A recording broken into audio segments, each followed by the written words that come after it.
Bismillahirrahmanirrahim. Today we'll discuss about settled entities. पिछले lecture में भी हमने कुछ सेटेड एंटिटीज़ पढ़ी थी. आज हम अगेन पढ़ते हैं सेटेड एंटिटीज़ आइडेम्पोटेंट लॉ. तो आइडेम्पोटेंट लॉ हमारे पास क्या होता है? A union A is equal to A intersection A is equal to A. Means के ए यूनियन ए लेते हैं तो वो बराबर है ए के. ए इंटरसेक्शन ए लेते हैं तो वो बराबर है ए के. Is it clear? सेकंड हमारे पास है क्यूम्यूटेटिव law.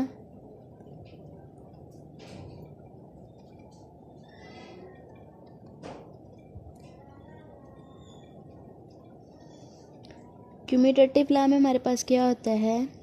A union B is equal to B union A intersection B is equal to B intersection A.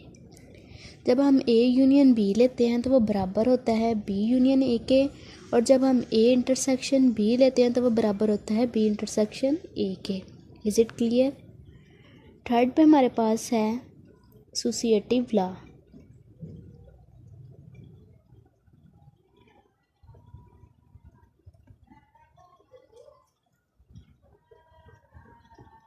Associative law में हमारे पास क्या होता है? एसोसिएट कर देते होते हैं. ठीक है, एसोसिएट कर देना है. फॉर एग्जांपल जैसे हम ये देखें A union B union C. ठीक है, तो हमने ऐसे कर दिया, एसोसिएट मिला दिया हमने. और A union B union C इसको हमने ऐसे कर दिया. ठीक है, और इंटरसेक्शन में हमारे पास होगा A intersection B intersection C. Is it clear?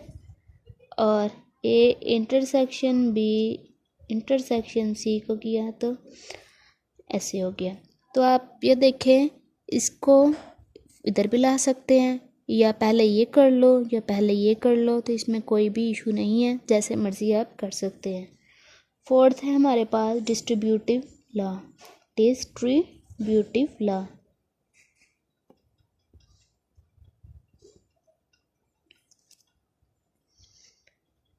तो डिस्ट्रीब्यूटिव लॉ में हमारे पास क्या होता है? A union B union C. ठीक है, डिस्ट्रीब्यूट तकसीम कर देता है. ठीक है, इसको तो कैसे करता है? A union B intersection A union C. ठीक है, पहले बी के साथ होगा, फिर ए जोन सा ए था पहले बी के साथ, फिर ए सी के साथ, तो फिर हमारे पास ये क्या आ गया? डिस्ट्रीब्यूट हो गया.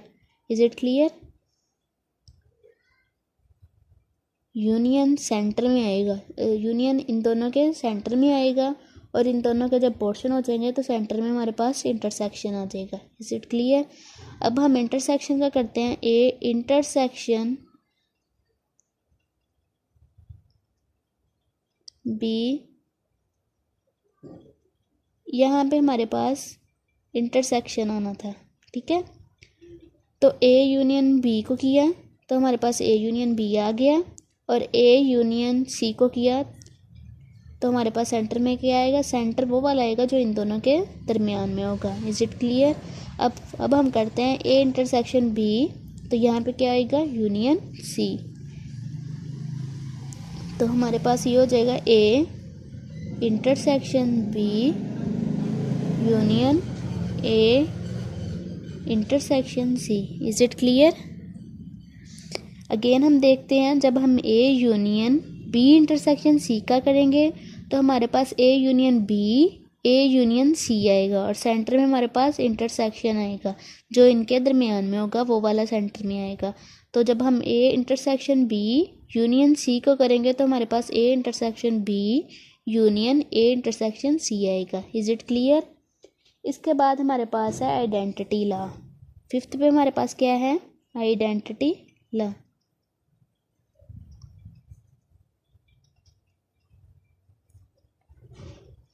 आइडेंटिटी लॉ में हमारे पास क्या होता है? जब हम ए यूनियन यूनिवर्सल के साथ करते हैं तो हमारे पास क्या आता है, यूनिवर्सल वैल्यू आती है। ठीक है, यूनिवर्सल के बराबर होता है। जब ए यूनियन यूनिवर्सल होता है तो हमारे पास क्या आता है, किसके बराबर होता है, यूनिवर्सल के। Is it clear.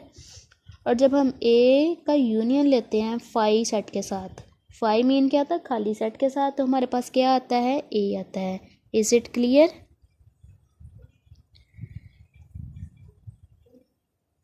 नेक्स्ट हमारे पास है, इसको ये जब हम इंटरसेक्शन में करते हैं तो जब ए इंटरसेक्शन यूनियन लेते हैं तो हमारे पास तब भी क्या आता है, ए आता है। और जब हम ए इंटरसेक्शन फाई सेट का लेते हैं तो हमारे पास क्या आता है, फाई सेट आता है। Is it clear. ये था हमारा आइडेंटिटी लॉ। नेक्स्ट हम देखते हैं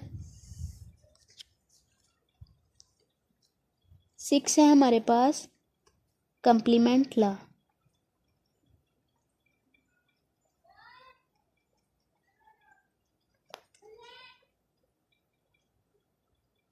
ठीक है, तो कंप्लीमेंट लॉ में क्या होता है, ए यूनियन ए का कंप्लीमेंट, ए यूनियन ए का कंप्लीमेंट वो किसके बराबर होता है, यू के। ठीक है, यूनिवर्सल के।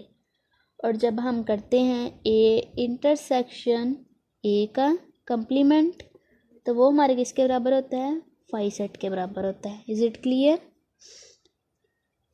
इसी तरह जब हम डबल कंप्लीमेंट लेते हैं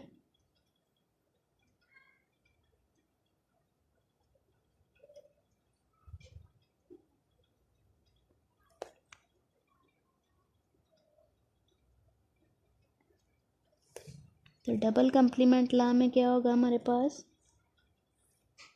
ए सी, ये कंप्लीमेंट को शो करता है, एक कंप्लीमेंट डबल कंप्लीमेंट है। ठीक है, तो ये किसके बराबर होगा, ए के। Is it clear.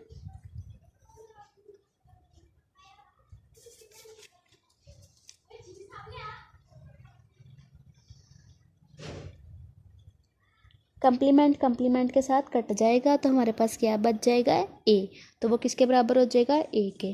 नेक्स्ट हमारे पास है De Morgan law.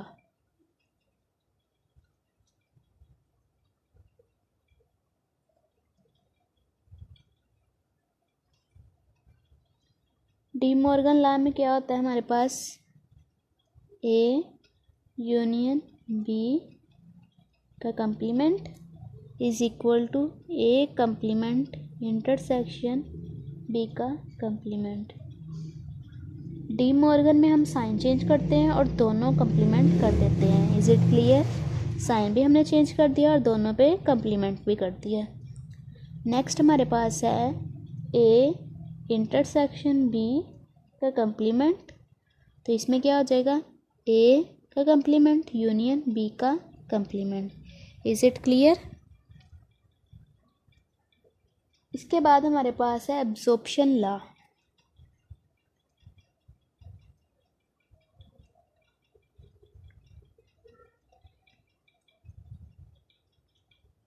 Absorption law में क्या होता है, अगर दो सेट का यूनियन है तो जिस साथ हो रहा है उसका सेट आ जाता है। ठीक है, यूनियन सेट अगर है तो जिसके साथ हो रहा है उसका सेट आ जाता है।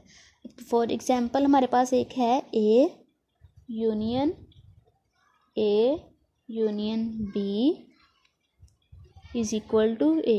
अब देखें ए के साथ हो रहा था तो क्या आ गया हमारे पास, ए आ गया। Is it clear. अब हमारे पास है A intersection A union B, तो ये भी किसके बराबर आ जाएगा, ए के। इसी तरह अगर हम बी का करें तो B union A union B, तो हमारे पास क्या आ जाएगा, बी आ जाएगा। और अगर हम B intersection A union B को करेंगे तो हमारे पास क्या आ जाएगा, बी आ जाएगा। Is it clear.